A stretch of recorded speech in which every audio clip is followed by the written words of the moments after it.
আসসালামু আলাইকুম। Power point basic শেখা সিরিজের আজকের এই পর্বে আপনাদের সবাইকে স্বাগতম জানাচ্ছি। আমি মোহাম্মদ মুর্শেদ আলম। তো আজকে আমরা দেখব পাওয়ার পয়েন্টের আজকে টিউটোরিয়াল পার্ট 10।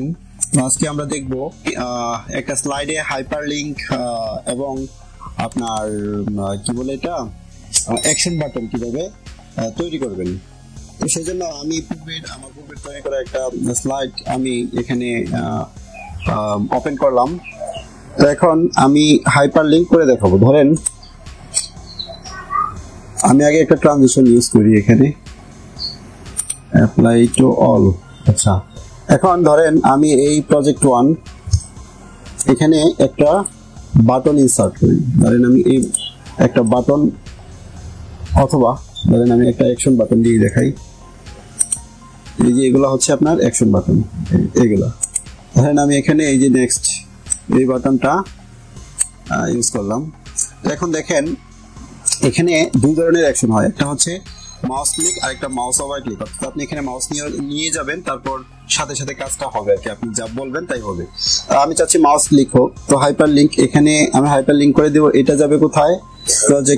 প্রজেক্ট যেহেতু এটা হচ্ছে প্রজেক্ট। আচ্ছা, এটা ধরেন আমি এরকম একটা পেজে, এই যে এরকম একটা পেজে নিয়ে যাবো। এটা কয় নাম্বার? 6 নাম্বার। এই যে এখানে অথবা নেক্সট স্লাইড আমি জাস্ট দেখাচ্ছি আপনাদেরকে, আপনাদের যেটা দরকার আপনারা সেটা করে নেবেন। আমি নেক্সট স্লাইড দিয়ে রাখলাম। তো একটা প্লে সাউন্ড দিতে পারি এখানে। প্লে সাউন্ড আপনার ধরেন কি হবে, এই যে এরকম একটা সাউন্ড দিয়ে রাখলাম। ওকে যদি দেই, এখন দেখেন এখানে এটার উপরে এখন যদি আমি এটা ক্লিক করি, দেখেন পরের স্লাইডটা কিন্তু চলে আসছে, ঠিক আছে?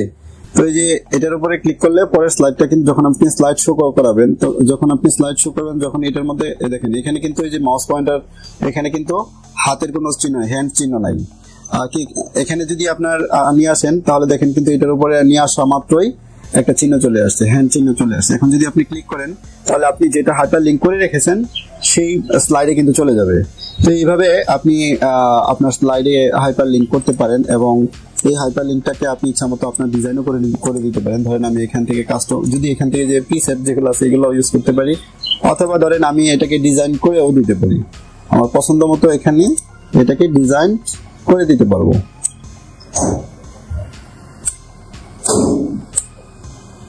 আউটলাইনটা আউটলাইন এরকম একটা আউটলাইন দিয়ে রাখলাম,